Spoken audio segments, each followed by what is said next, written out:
have a choice to be who you want to be. It's left up to me. Yeah, my mama them told me.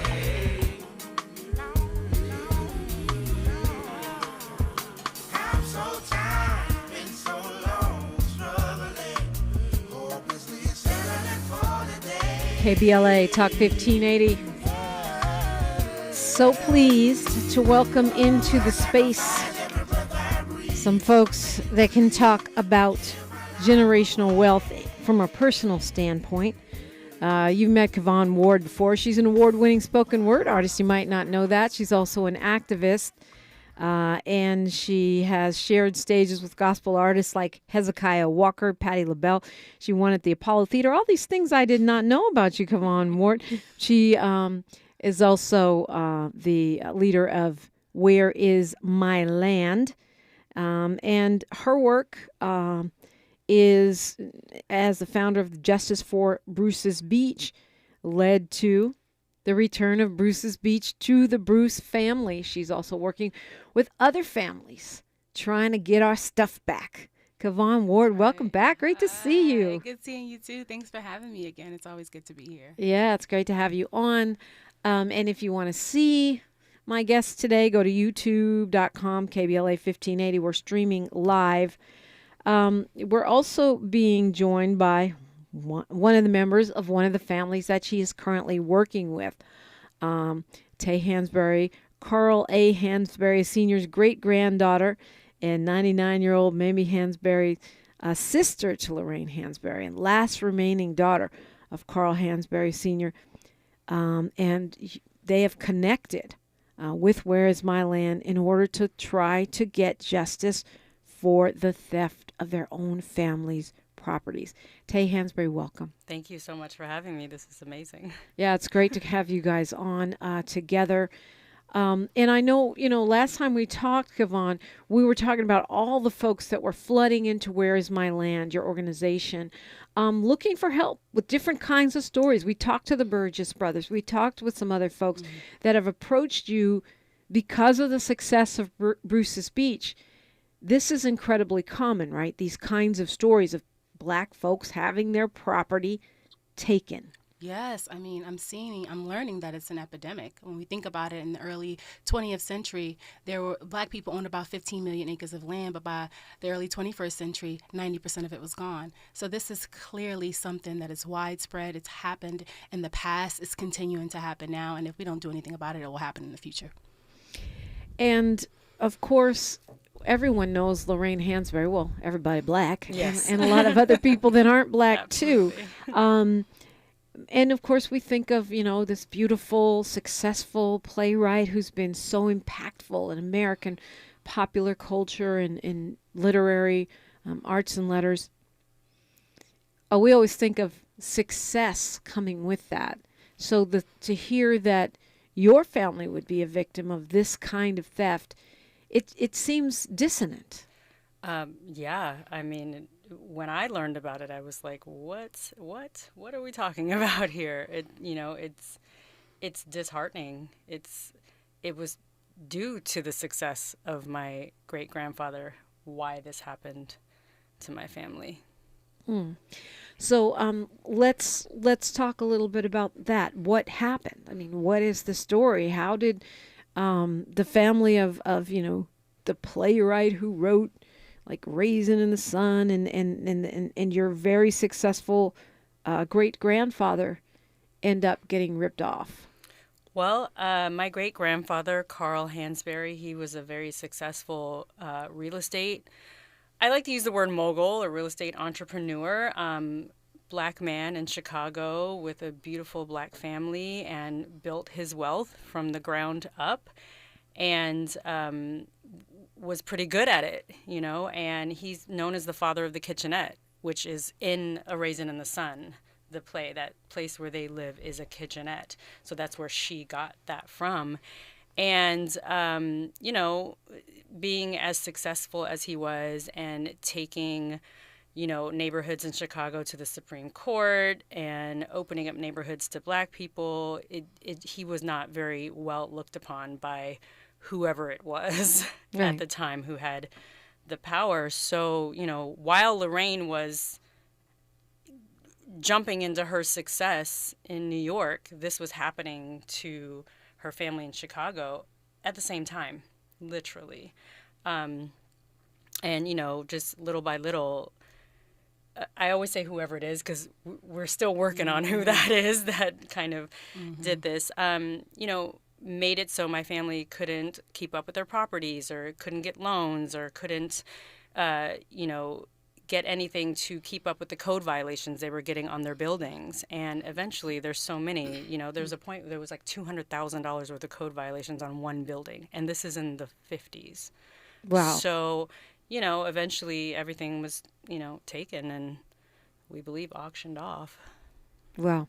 How did you guys connect, Kavon Ward? Well, Taye and her beautiful family reached out to us about, almost a year ago? Yeah, about a year ago. And asked us to help. She saw the success of the Bruces, and she wanted to know if we would be willing and able to help her and her family. And so we said, yeah. I mean, I know you have folks reaching out to you. What was it about this case that seemed like, okay, because I know you have a lot. This is not the only one you're working on. But since we're telling this story, what was it about this story that said, okay, this is a legit claim right here? Right. So we looked through all of the documentation that was submitted, and then we did our own research, and we were like, this is actually real, and that coupled with the fact that she's a Hansberry, I was just like, okay, I could not believe that this Black woman who had contributed so much to the culture, her family had gone through this. And so I felt like my spirit told me that we should reach out and respond to their requests and actually help them. It just hit my spirit, and that also coupled with the fact that we have some contacts in Chicago, so we were able to figure out how to leverage those contacts to be able to provide some support to Taye and her family. I smile because so many of the activists that I know that are operating so powerfully in the space right now are guided by spirit in some way. It's so important. And then when I think about Mamie Hansberry, Taye's grandmother, and how she's such a fireball and how she remembered almost all of the facts from that time and how impressive she was and how it's like, we've got to do something. She's about to be 100 years old on Sunday. April 2nd. Yeah. Wow. And so I was just like, I would love to see something happen for her in her lifetime. Man, yeah, that reminds me of, of course, of Tulsa, right? Where these people had to wait. They're 103. And they finally get their day before Congress to tell their story of the Black Wall Street. Yep. But boy, Black folks, we will stick around, live long to tell a tale. So want to hear more about how this case is moving forward, and the story. Sounds like a powerful story, the story of your grandparents and of Lorraine Hansberry and Where Is My Land? What does it mean? Restitution? Reparation? Where is my land? That's the question. KBLA Talk 1580. A safe place to go loud. A great place for progressive politics. KBLA Talk 1580. KBLA 1580 Talk Radio congratulates Sal's Gumbo Shack for this Women's History Month. Surviving the pandemic and social unrest, Sal's Gumbo Shack continued to hold the community up with great food to all that came through the doors. Are you ready for the best gumbo in town? The best po' boy you've had? Sal's Gumbo Shack. We bring the bayou to you with real authentic soul food. Mama and Granny's recipes made with real butter, real love, real everything. Also introducing a healthy option from our jackfruit selection. And there's more. Mouth-watering desserts, peach cobbler, banana pudding, red and blue velvet cake, 7-Up pound cake, homemade with lots of love. To order, call 562-423-2113. That's 562-423-2113. Sal's is also providing training and employment to those serious about a career in the food industry and the opportunity to perhaps own your own Sal's Gumbo Shack one day. Visit salsgumboshack.com or stop by either locations, Bixby Knolls or Long Beach Boulevard. Sal's Gumbo Shack. KBLA Talk 1580. We've got a lot to talk about. Hi, my Maisha Cairo here, KBLA, live at Chase Bank on Crenshaw and Vernon for the In This Together tour with female business owners, a day of empowerment, community panels, and best of all, tips on building business from marketing to capital. I'm here with Lisa Stevens, Senior Business Consultant with Chase for Business. Lisa, what's one tip you'd give to business owners here in the Crenshaw area? I love that you asked that question. I'm originally from Brooklyn, and I grew up in an area that's very similar to Crenshaw. So this is near and dear to my heart. And if I could only leave a business owner with just one, I would tell the business owner to identify their why. And I think that is so important because your why is going to be that strength on those days where you feel like you're struggling. Your why is going to be that stepping stone. Those days that you want to give up, your why is going to be the reason that you get back up. And how would you advise business owners looking to acquire capital? What do they need to know before stepping inside the branch to ask for funding? So 3 things. I do want to share this when it comes to the power of capital and just finding those resources. Understand that capital is a 3-part of a business, right? It's not always about the monetary piece, but if you first put that intellectual, right, what do I need to know? That social, who I need to know, that will help you to then package for that monetary piece. So no matter who you're banking with, you should know your banker. Never walk into a bank and you're transactional only. It's just like Lisa to drop gems. I'm Maisha Cairo in the community for KBLA with JP Morgan Chase. If you're shopping for Easter, Kohl's is unmatched. To prep for the celebrations, I treated myself to a few Sephora beauty must-haves. Plus, I found great basket stuffers for my girls and got an extra 40% off cute outfits for them to wear to Sunday brunch and all spring long. Oh, and I earned Kohl's Cash. So, take it from me. You need to hop over to Kohl's right now. Select styles. Offer ends April 8th. Sephora coupons and Kohl's Cash do not apply. See store or Kohl's.com for details. Thanks for waking up with Dominique DiPrima on KBLA Talk 1580. Appreciate you. Taye Hansberry is here with us, as is Kavon Ward, and I want to delve a little bit more into this story because I think it's really powerful and also interesting because one of the things I hoped would happen from the Bruce's Beach success that you had was this domino effect, right? Whether it be eminent domain and black people who are moved out of the way of freeways, or whether it be, folks who had their stuff burned down, people who people run off their land for all kinds of reasons and excuses, that we'd start to see a domino effect. And it seems that we are. But I have to ask you this, Kavon. A lot of people seem to be very upset that the Bruce family sold back Bruce's Beach to the county, looking at it as a defeat. I myself, I don't see it that way because they wouldn't have anything to sell back to the county had you all not pursued them getting back Bruce's Beach. But how do you feel? I mean, after all the work and all the tears and all the, well, I'm assuming tears, I would have been crying. All the struggle. How did you feel? Did you take that? How did you take that? I mean, I think it's all about positionality. And from the position of an activist and someone who started the movement to get the land back, I was disappointed that they sold it because I was hoping that Charles and Willa Bruce's vision would be realized. And then I'm also of the belief that at the very least one plot of land should have been held on to so that something could be done for more black people to take up space in a very anti-black city. So from my positionality, I was very disappointed and upset. I was happy that they got to make that choice and that I was a part of aiding them in getting the land back so that they could make that choice. But it was a little disappointing, and it was also just a little disappointing that there's this misconception that where is my land or Justice for Bruce's Beach or myself personally received some of that $20 million, and the fact remains that we have not. Despite there being a commitment to $1 million, we have not received a dime from the family. And so I think there's some disappointment there as well, because at the very least there was an expectation for them to invest in the movement that essentially helped them get their land back. I did not know that part. That is disappointing. And I love the idea of there having been at least a little spot of land where there could be a giant monument or something, or, I don't know, something. But so I can, receive that disappointment, and I'm sorry that you're going through that. I feel like maybe at some point, they'll evolve to be able to make good on that promise. But I still see it as a victory, because had you not gotten the land back, there would be no $20 million. There would be nothing. Absolutely. And yes, absolutely. And yeah, hopefully they evolve. But if not, we still got work to do. We got to keep it moving. yeah. And keep it moving. You are. I mean, you are tireless. It's amazing how these mamas still get all this stuff done. We be mamas, but we still be getting stuff done. If you want something done, ask a busy person. They will get it done. Taye Hansberry, you said Kavon said you heard about Bruce's Beach and then you reached out to her. So tell me that process. I mean, first of all, your discovery of what happened with your family, and then connecting the dots to Where's My Land. Yeah, I've sort of heard about this from my grandmother and my family throughout my life, but like little bits, little chunks. But as a child, you don't really understand what you're hearing.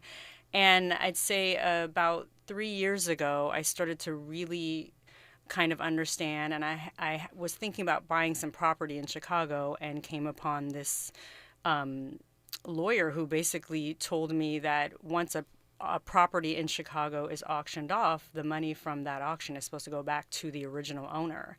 And that just I said, wow. Wait a second. I didn't, wait, what? I know that didn't happen for my family. So that kind of that's what sparked it. And I thought, me being who I am, I'm going to go do this on my own. I'm going to go out to Chicago. No, that did not work. So a friend of mine in Chicago actually sent me the Bruce's Beach Instagram page, and I was like, oh, and I think I reached out to you. Listen, they don't just take in, they're just not like, everybody come into the pod, we have it. They were like, oh, okay. They made me really, really prove myself and my family's story to them, which I actually really appreciate. But I'm a little tireless as well, so I was not taking no for an answer, basically. So that's how we connected. And then we went out to Chicago, was that in October of last year. And that's kind of how this has gone. I know this is going to be a long, not easy process. The part of myself that's like, hopeful is like, oh, this will be super easy, and maybe, but I've prepared myself, and, my goal is for my grandmother to actually see some type of action and restitution for, this actually happened to her, Yeah. So, her brothers are no longer here. Lorraine is no longer here. She's the only remaining child. So, yeah, that's my goal. I mean, that's wild too, because unlike Black Wall Street or even Bruce's Beach, there was no living person to connect to. Well, actually, in Black Wall Street there was, but they were very little. They were like 6 or something. Yeah. Now, you're talking about someone who lived through it and was conscious of it. Absolutely. She was, my great-grandfather, their children, Lorraine and all the children, were very active in the business. They were never kind of pushed to the side. They learned how to do everything. And then when he died, they took over. So this was their business, their property. In the process of, vetting you, of Where's My Land, vetting you and your family's story, did you actually end up learning more about what happened to your family? Absolutely. Because I had to give them so much information, I was like, oh, okay. I was asking Mamie, my grandmother, I call her by her first name. I always tell people, I call her by her first name. She asked me to do that when I was a baby, so that's what I do. I learned so much. I learned that there was an area in Chicago called Hansberry Land. That's how much property that my great-grandfather had. It's written in a book. I can't remember the book, but it's called Hansberry Land. And to me, that's like, wow, that's incredible, Yeah. So, yeah, I did learn. I learned about the properties, and I'm still learning. My grandmother's starting to kind of tell me stories I've never heard before, just in general about her life growing up. There's this amazing story, if we have time for me to tell it. We have time, yeah. Okay, so she tells me the story. When she was in high school, a senior, the black kids had to pay for all the prom fees. They had to pay for whatever it is you have to pay for prom, right? But they were not allowed to attend. Wow. So all the black kids at the school had to pay for everything, couldn't go. So my great-grandfather, being the person he was like, okay, we're not having this. called up Duke Ellington and said, I'd love for you to, I'm going to have a prom for the black kids at my daughter's school, and I would love for you to come perform. And he did. Wow, that is an amazing That's story. what I'm talking Yeah. about. And so Mamie tells me, like, all the white kids were like, wait, what? Like, We want to go to that exactly.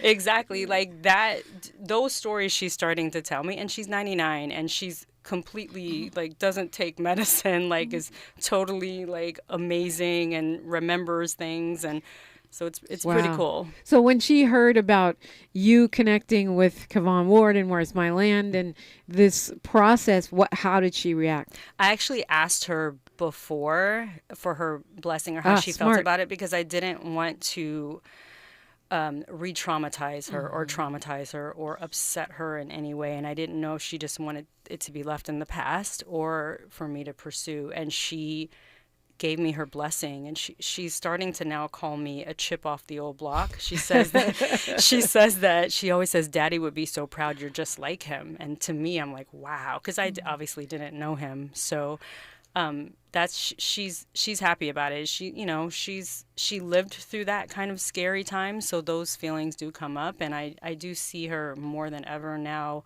When she's talking, when I'm asking her to tell me stories, I can see her really thinking and reflecting on it, and it's upsetting for her, but at the same time I think she's very happy. Yeah, I mean that seems like a powerful generational blessing. And just the story about the prom, it really, to me, it legitimizes what you said earlier about how somebody like that would be targeted. Now there's a Hansberry land, and now you're like, F you and your prom. We're going to have the Duke Ellington prom over here.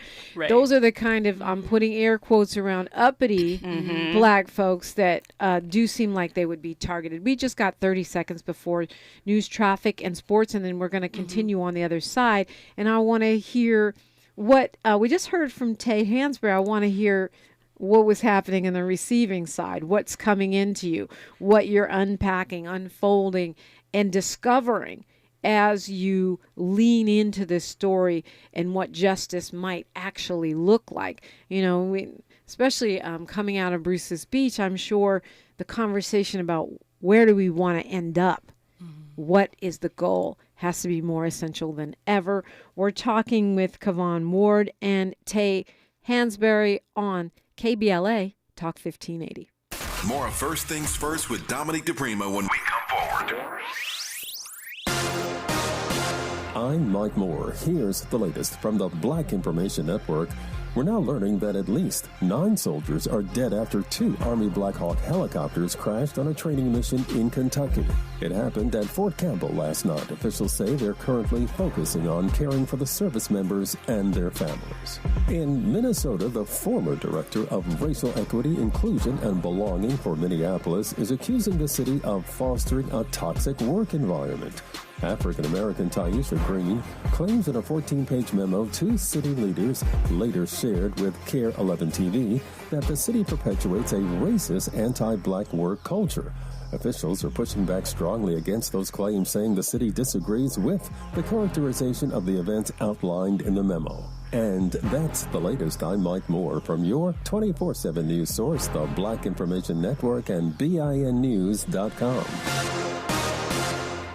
It's showtime. Join us at the Bart Hall Show, March 29th to April 2nd at the Long Beach Convention Center, presented by Progressive, and celebrate 75 years of Hall Show excellence, the leader in outdoor recreation since 1946. Go to hallshows.com. Hallshows.com. This is the KBLA Sports Minute with Ray Richardson.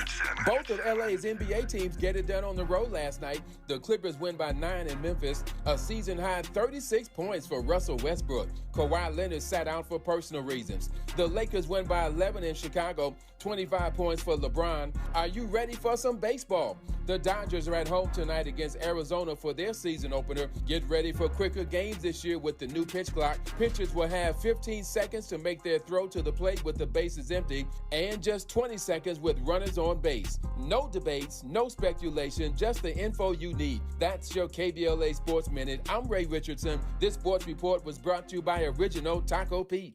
It's Aaron from Original Taco P.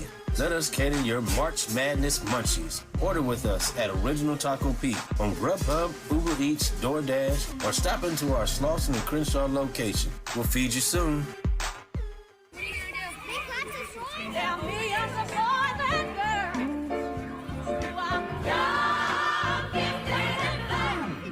I'm young, gifted, and black.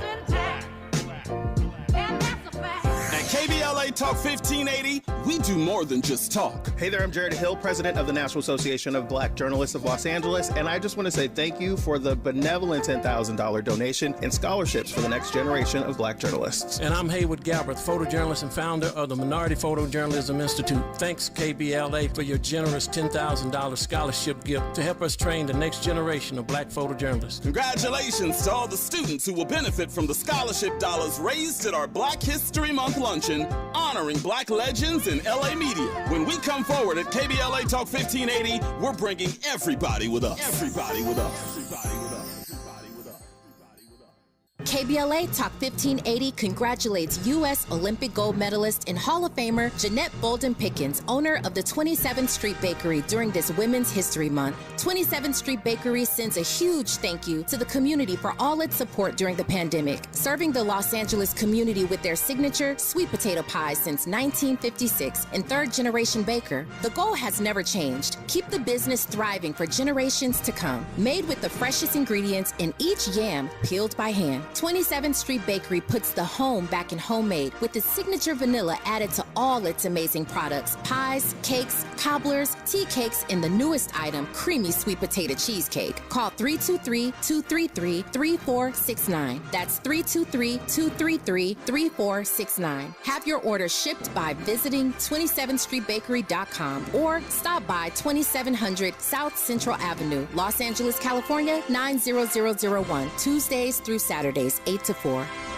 Hi, it's Lynn Richardson with the Millionaires Roundtable. Have you heard about Lendistry? Come on now. Lendistry is a national black-led small business lender that is headquartered right here in LA. Once you've started your business, Lendistry provides flexible financing options starting at $50,000 to help you access the affordable capital needed to grow. Whether financing is needed to increase working capital, acquire a business, purchase inventory and equipment, or refinance debt, Lendistry has a solution for you. Lending products range from traditional business term loans and lines of credit to SBA 7A loans and commercial real estate financing. Lendistry's pre-application process is simple and does not impact your credit score. Visit lendistry.com/KBLA. That's LENDISTRY.com/KBLA to learn more and get started with an application right on the website.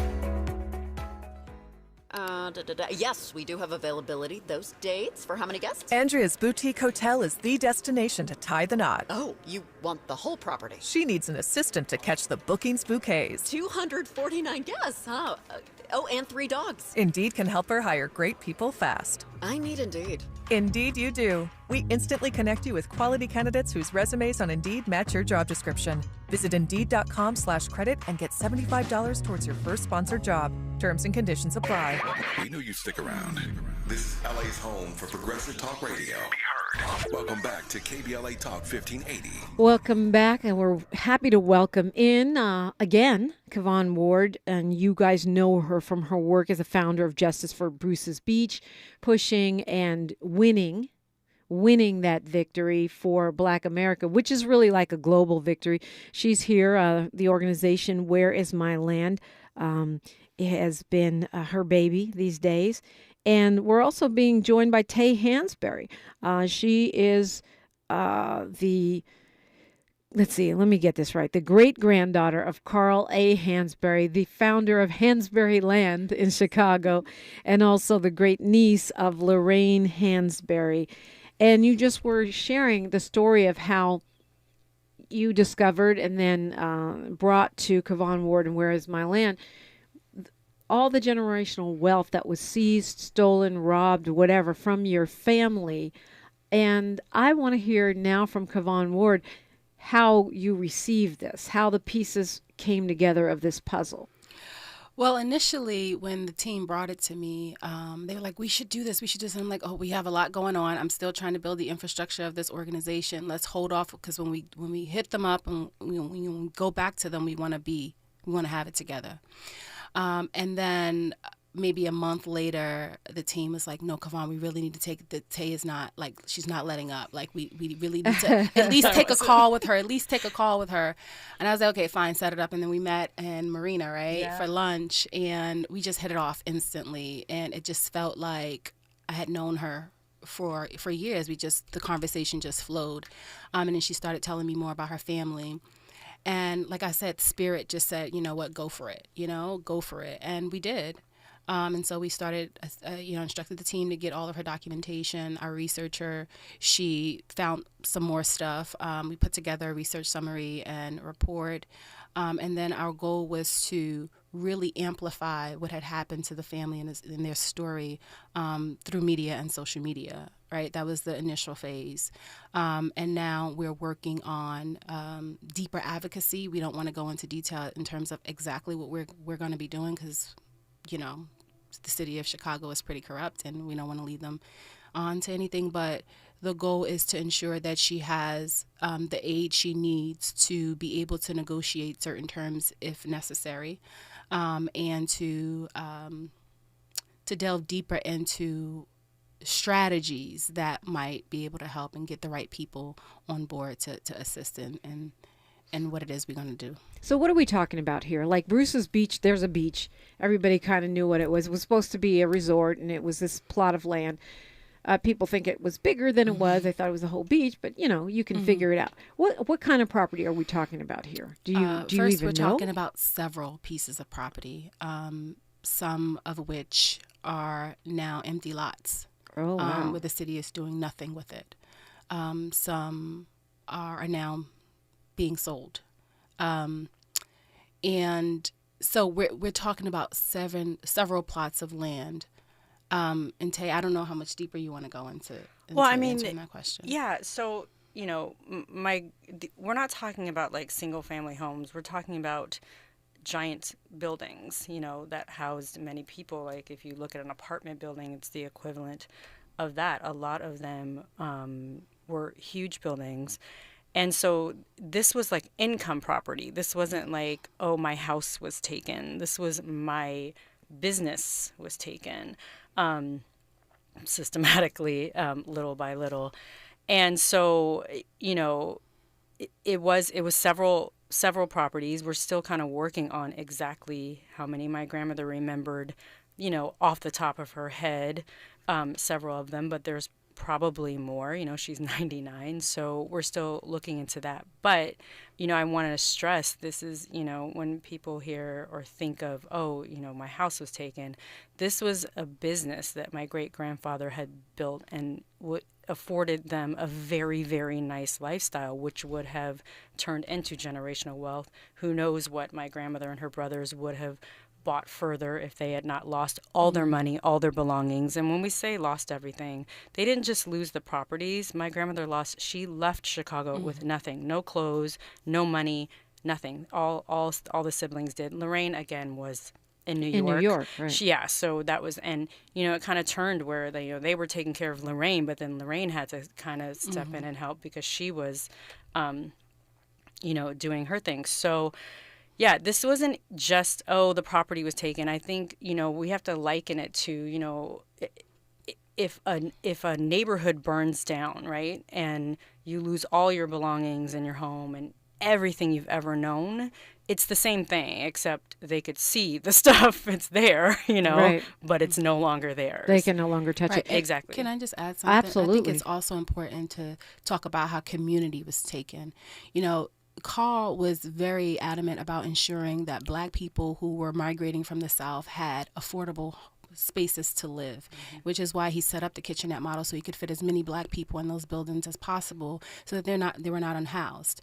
And so I think when we think about property being taken, yes, we think about the business enterprise that was lost, but what about the community? What about all of those families who relied on each other to keep one another afloat? When people didn't have jobs, they knocked on their neighbor's door and their neighbors lent them whatever they needed. You know what I'm saying? So they were very much a tight-knit community and several different neighborhoods, correct? It wasn't just in one neighborhood. Absolutely. There were a couple of neighborhoods where he bought property and he used it to house African Americans so they wouldn't be unhoused, So I think the most important part about this is that he didn't just take it from a family and, the business they didn't just take a business from a family or a man. They took the neighborhood and the community away from Black people who needed it.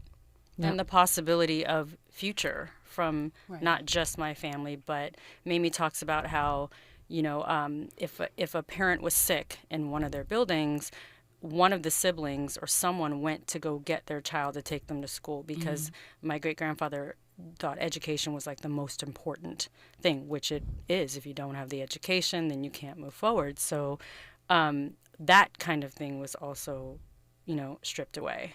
And I like to use the word stripped away because it was stripped away, Well, I mean, when you look at the work of the California Reparations Task Force, one of the things the stories we hear over and over again are Black people fleeing, leaving their homes, leaving their businesses, and losing their entire communities due to racism, white supremacy, and starting from scratch with nothing. And the same thing when you talk about Tulsa, right? Yeah, the neighborhoods burned down and the people had their wealth stolen, but there was no insurance payback. There was no, being made whole. You're on your own. You start again. This all starts in 1937, right? When your great-great-grandfather bought a house in a mostly white neighborhood. Yes, he bought the famous Hansberry home. By design, he bought this house knowing what would happen. This wasn't like, he wasn't just like, oh, I just want to buy a house in this neighborhood.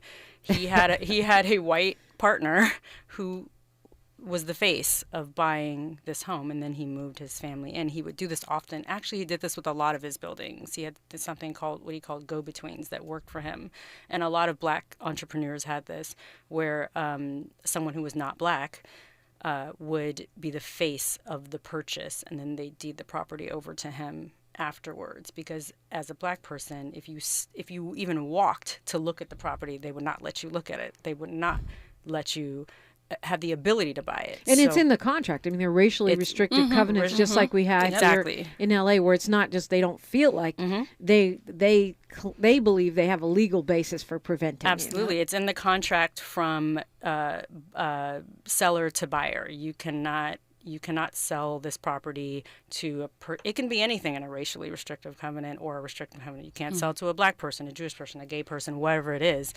And so he bought this house knowing what was going to happen. I don't know if he knew the violence and the vitriol that actual mob violence. Yes, we know the story of the brick coming through the window. My grandmother talks about how they had security guards. My great-grandmother was patrolling the porch with a German Luger, like all these types of things. A German, did I say that right? Is that a gun, right? I don't know. It's some type of pistol.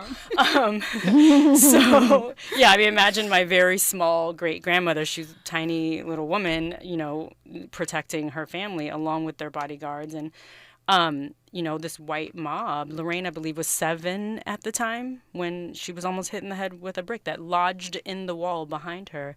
And, a lot of people know the end of the story, but, they took the neighborhood, one woman took him to court. It went to the the Illinois Supreme Court, and my great-grandfather lost, which was the best thing that could have happened because it went to the Supreme Court, which ultimately, in a way, changed the laws of the land eventually.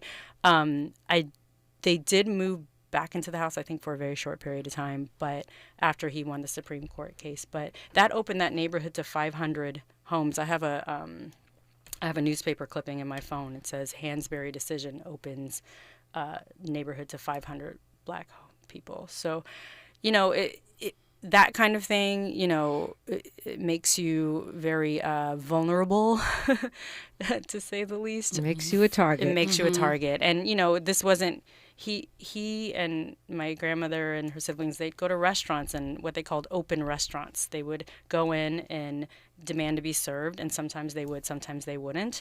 And they would make sure that establishment either got shut down or they allowed Black people to come in and eat or shop, or this was part of his, he didn't want to just enjoy his success by himself. He wanted his community to have it with him. So to me, that's just such a beautiful thing. It shows me who he was as a person.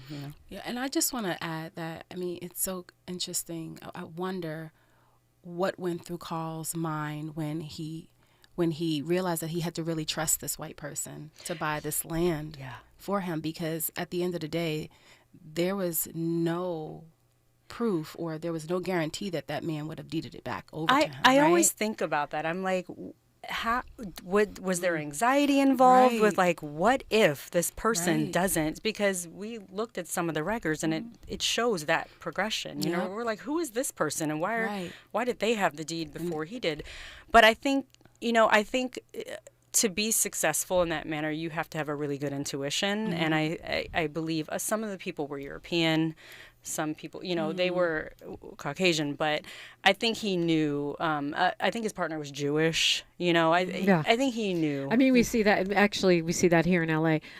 There's history of an agency, a real estate agency here, where Japanese, Jewish, and progressive white folks conspired to allow Black and Japanese people to buy in Lamert Park. Yes.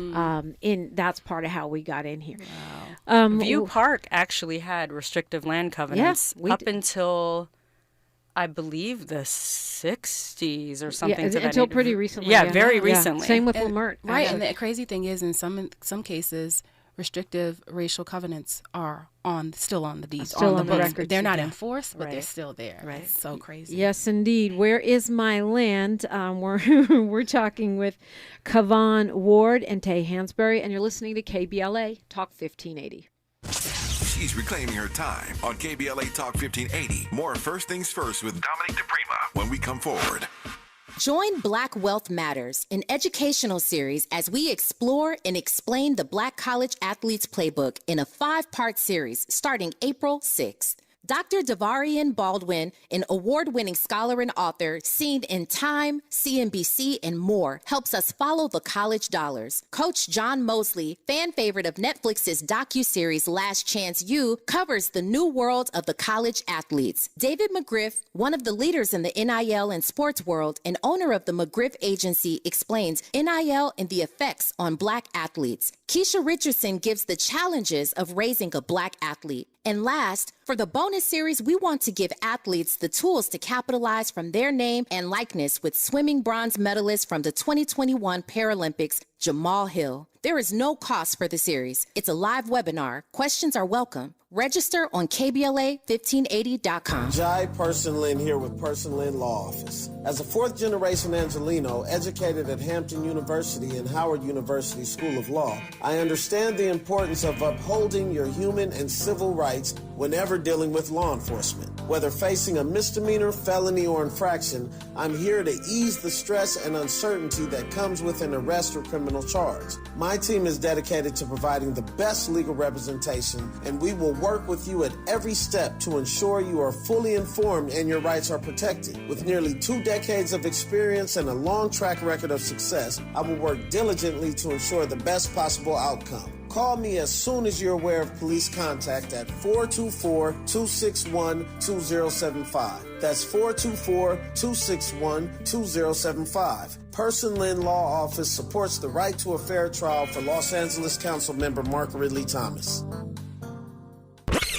Heard any other talk radio lately that sounds anything like this? We didn't think so. You're listening to Unapologetically Progressive KBLA Talk 1580. restitution, give me back my stuff. We're talking to Kavon Ward and Taye Hansberry. Kavon, how can we help this movement? We just heard you never got the $1 million, or you haven't got it yet. Keep hope alive. Oh, okay. And the disappointment, which is understandable over that sale of Bruce's Beach, but nevertheless, you made history. That's right. And a lot of us that are encouraged and just inspired by your work want to help. How can we help? Well, definitely go to our site, www.whereismyland.org. There are a bunch of petitions folks can sign. Donations are welcome. Volunteers are welcome. And just amplifying the stories. Go to our social media accounts on Instagram. It's Where Is My Land across all platforms. Share, support, and donate. And ultimately, I mean, do you see the trajectory of your work? 1 more, 10 more, 100 more victories. We have about 700 submissions, and I see victory, I would say, in at least 500 of them. Woohoo! I would jump up. It may take some time. I might not land right, but that's amazing. And I think all of us are tasked with making, helping to make that happen, especially those of us who like to complain about, the way we get robbed and jacked and how Black folks don't build generational wealth. Well, we've built it and had it taken away and had to start again, had to taken away and start again. And the more, we hear about your great-great-grandfather, the more it seems likely that he would have been targeted for revenge. Like, Absolutely. Take us to the Supreme Court, will you? Forced integration of neighborhoods, will you? It seems like this is almost, for you, like, Taye, an ancestral mission. Absolutely. I want my ancestors that are looking down on me, my great-grandfather and Lorraine and my grandmother's brothers, to have an inkling that, some type of justice for the wrongs that were done to them will be righted. Righted? Is that a word? I think it is a word. Yeah, I think it is a word. Righted. Can I also say, I always hear Kavon is so humble, and so, donations are welcome. Donations are absolutely needed. This is actual work she is doing. She employs people. Like, I think we forget, yes, it's great that Bruce's Beach got their land back and there was a victory there, but you cannot have more victory without financial backing. And I think we as a people really need to understand that you have to have the financial backing to do the groundwork, the dirty day work that Kavon and her team do. Right. Because if it was easy, everybody'd have their land back. Exactly. Yeah. And that takes a lot of money. Yeah. So please donate. She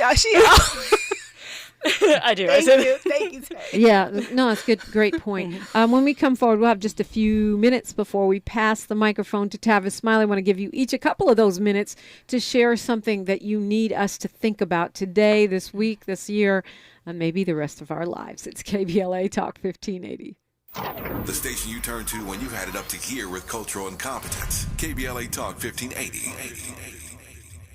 KBLA Talk 1580 celebrates Women's History Month, spotlighting women leaders in our community who are creating positive change. This KBLA Women's Leaders Series spotlights Tina Sims. Please meet Tina Sims. Tina has been with Walmart for 10 years when she started as the department co-manager.